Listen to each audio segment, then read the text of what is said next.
కథామంజరి శ్రావ్య సంచిక జూన్ 2025.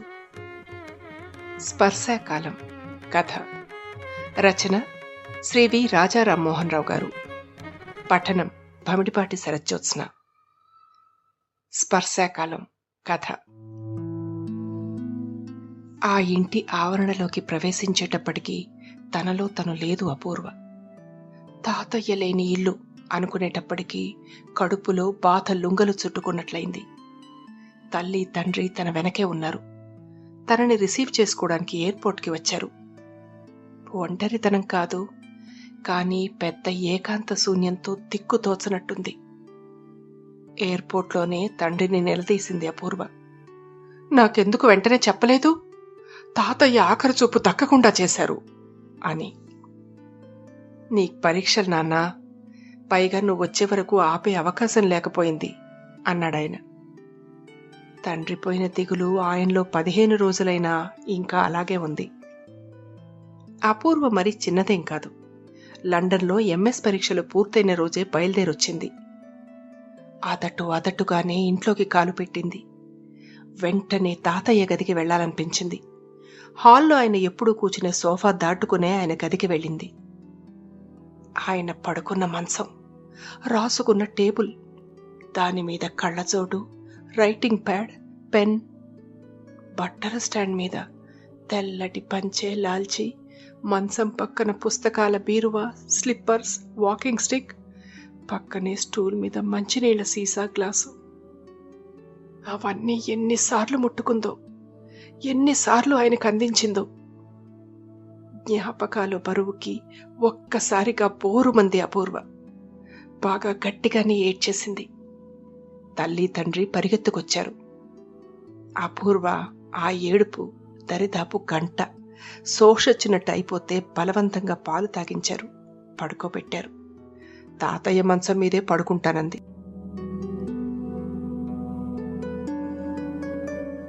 3 రోజులు గడిచాయి. అపూర్వ ఎక్కువగా తాతగారి గదిలోనే ఉంటుంది. ఆయన వాడిన వస్తువులు, ఆప్యాయంగా ఎన్నోసార్లు ఆయన తన తల నిమిరిన అనురాగ జ్ఞాపకాలు.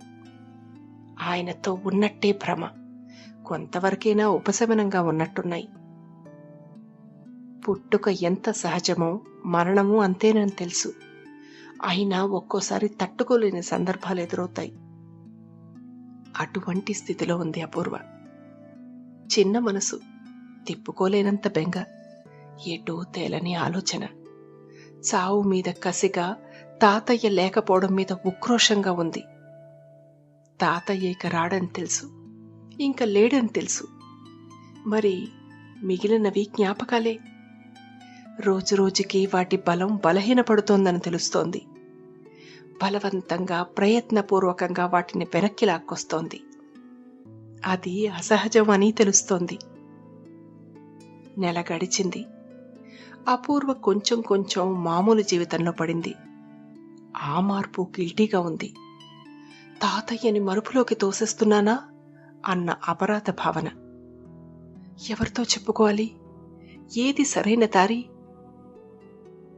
తను కోలుకున్నంతైనా అపూర్వ కోలుకోలేదని గమనించి తండ్రి ఒకరోజు అడిగాడు, ఏమిటమ్మా అలా ఉంటున్నావు అని. వెంటనే ఏం చెప్పలేకపోయింది.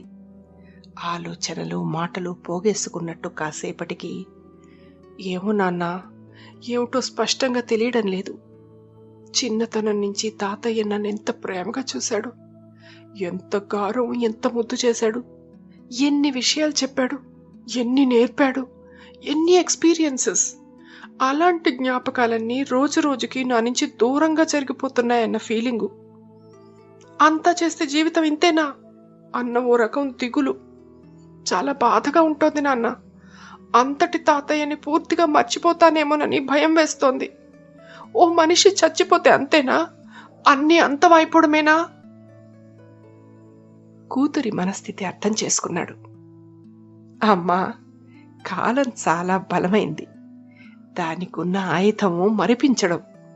అది అసహజ విషయం కాదు. ఏదీ పూర్తిగా నశించిపోదు. తాతయ్య దూరం అవ్వచ్చు, శాశ్వతంగా చెరిగిపోడు. జ్ఞాపకాలు లోపలి పొరల్లోకి వెడతాయి.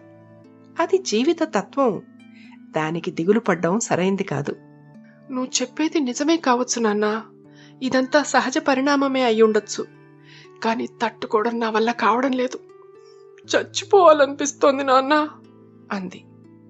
అలా అనగానే అపూర్వ కళ్ళమ్మట నీళ్లొచ్చాయి. కూతురి కన్నీళ్లు తుడిచాడు. తుడిచి, తప్పమ్మా, అలా అనుకోకూడదు. మనమందరం బతికేస్తున్నాం. బతుకు నడిచిపోతూ ఉంటుంది. కానీ దాని మూలాల్ని సాధారణంగా గుర్తు తెచ్చుకో. ఈ సృష్టికి, కాలగతికి ఓ ధర్మం ఉంది. అది జీవితాన్ని సాగేలా, కొనసాగేలా చూడటం. ఆ చట్రాన్ని నడిపే ఓ స్పర్శ, జీవన స్పర్శ ఉంది. రక్తస్పర్శ అను, పరస్పర ఆత్మీయ సంబంధం అను, అది అదే. తల్లి, తండ్రి, కొడుకు, కూతురు, అన్న, చెల్లి, నేను, నావాళ్లు అన్న అనుబంధమే ఈ జీవితాన్ని నడుపుతోంది.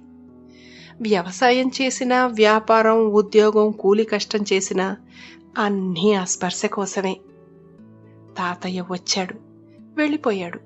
ఆయన పాత్ర అయిపోయింది. అలా అని మన పాత్ర, జీవితం మనం వదులుకోకూడదు. నీకు ఇప్పుడున్న దిగులు ఇదివరకు ఎవరికీ రాంది కాదు. దానికి ఉపశమనంగానే జయంతులు, వర్తంతులు, సంవత్సరీకాలు, ఆప్తికాలు. దురదృష్టం ఏమిటంటే మనలో వాటికిచ్చే విలువ రోజురోజుకి తగ్గిపోతోంది. వాటికనే కాదు, మమతానురాగాలకి, వాటి వెల్లడికి మనవాళ్లతో కలిసి గడపడానికి సమయం లేకుండా చేసుకుంటున్నాం. ఆ విలువని గుర్తించుకోకపోతే, గుర్తించకపోతే జీవితం పూర్తిగా నిస్సారమైపోతుంది. నీ మనసులో సారం ఉన్నంత వరకు తాతయ్య నీతోనే ఉంటాడు. నిజానికి తాతయ్య కొనసాగింపే నువ్వు అన్నాడాయన. ఆ మాటలతో అపూర్వ మనసు తేటపడింది. నిజమే, తాతయ్య కొనసాగింపే నేను అనుకుంది. నాన్న ఎంతటి నిజం, ఎంత బాగా చెప్పాడు. స్పర్శ, కాలం. ఆ స్పర్శ తాలూకు కాలంలోనే మనమందరం భాగము అనుకుంది. జీవితాన్ని నడిపే సూత్రాన్ని అర్థం చేసుకోవడం అంత తేలిక కాదు. అర్థం చేసుకుని ఉపశమనం పొందడం తేలిక కాదు. కథామంజరి శ్రావ్య సంచిక జూన్ 2025. స్పర్శాకాలం కథ. రచన శ్రీ వి. రాజా రామ్మోహన్ రావు గారు. పఠనం భమిడిపాటి శరజ్యోత్స్న.